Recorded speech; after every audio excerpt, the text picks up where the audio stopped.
दिल्ली में आज रायसीना संवाद के 8वें संस्करण का उद्घाटन किया गया। प्रधानमंत्री नरेंद्र मोदी ने नई दिल्ली में इसका उद्घाटन किया। इस दौरान इटली के प्रधानमंत्री जियोर्जिया मेलोनी मुख्य अतिथि के रूप में मौजूद रहे। इसके अलावा 100 से अधिक देशों के मंत्री, पूर्व प्रमुख, सैन्य कमांडर, पत्रकार और उद्योग जगत की बड़ी हस्तियों ने भी इसमें भाग लिया। G20 की अध्यक्षता के बीच भारत में जिस रायसीना डायलॉग का आयोजन किया जा रहा है वो रायसीना डायलॉग है। इस पर हम नजर डालेंगे, लेकिन उससे पहले इस संवाद कार्यक्रम को लेकर भारत की तैयारियां क्या है उसे जान लीजिए।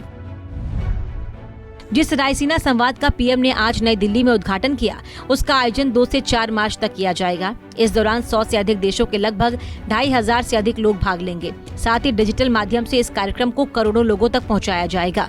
इसके अलावा भारत की अध्यक्षता में G20 की बैठक भी की जा रही है, जिसमें भाग लेने के लिए बीती रात चीनी विदेश मंत्री केन गांग, अमेरिकी विदेश मंत्री एंटनी ब्लिंकन नई दिल्ली पहुंचे। इस भारत यात्रा के दौरान ब्लिंकन के साथ विदेश मंत्री एस जयशंकर की द्विपक्षीय बैठक भी होनी है। इसके अलावा सऊदी अरब के विदेश मंत्री प्रिंस फैसल बिन फरहान भी G20 में शामिल होने के लिए नई दिल्ली पहुंच चुके हैं।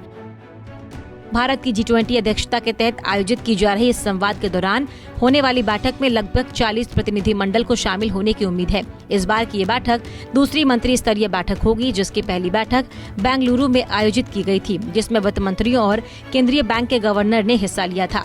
इस रायसीना संवाद के दौरान सबकी निगाहें अमेरिका और भारत के विदेश मंत्री पर टिकी हुई हैं, क्योंकि अमेरिकी विदेश मंत्री ब्लिंकन की भारत यात्रा के संबंध में व्हाइट हाउस ने अपने बयान में कहा है कि भारत की 3 दिवसीय यात्रा के दौरान एंटनी ब्लिंकन द्विपक्षीय संबंधों को मजबूत करने का काम करेंगे, जिसको लेकर व्हाइट हाउस के प्रेस सेक्रेटरी ने प्रेस कॉन्फ्रेंस करते हुए कहा कि ब्लिंकन अमेरिका भारत संबंध की ताकत की पुष्टि के साथ दोनों देशों के बीच आर्थिक विकास को आगे बढ़ाने और सहयोग का विस्तार करने के लिए अपनी प्रतिबद्धता को व्यक्त करेंगे। वहीं ब्लिंकन के उप प्रवक्ता वेदांत पटेल ने ब्लिंकन के नई दिल्ली पहुंचने के बाद इंडिया का अभिवादन करते हुए नमस्ते भारत से सभी भारतवासियों को संबोधित किया। अब जिस रायसीना डायलॉग का प्रधानमंत्री ने नई दिल्ली में उद्घाटन किया, उससे जुड़े कुछ प्रमुख बिंदुओं पर भी एक नजर डाल लेते हैं।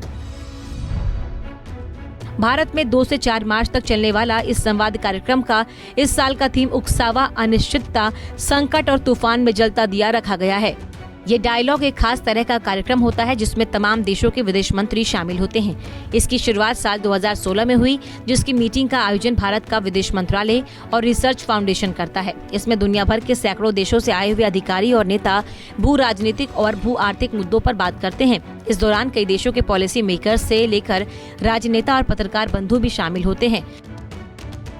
चलते चलते ये भी जान लीजिए कि जिस रायसीना डायलॉग में विदेश मंत्रालयों के कई नेता शामिल होते हैं, उसका ये नाम भारत के विदेश मंत्रालय का हेडक्वार्टर पर रखा गया है, जिसका मुख्य कार्यालय रायसीना पहाड़ी के साउथ ब्लॉक में स्थित है। इसी वजह से इसका नाम रायसीना डायलॉग रखा गया है, जो अब ये विश्व स्तर पर एक प्रमुख विदेशी मामलों का सम्मेलन बन गया है। Bureau report, Punjab Kesari TV. हमसे जुड़े रहने के लिए हमारे YouTube चैनल को सब्सक्राइब करें और नई वीडियो की नोटिफिकेशन के लिए बेल आइकॉन को दबाएं।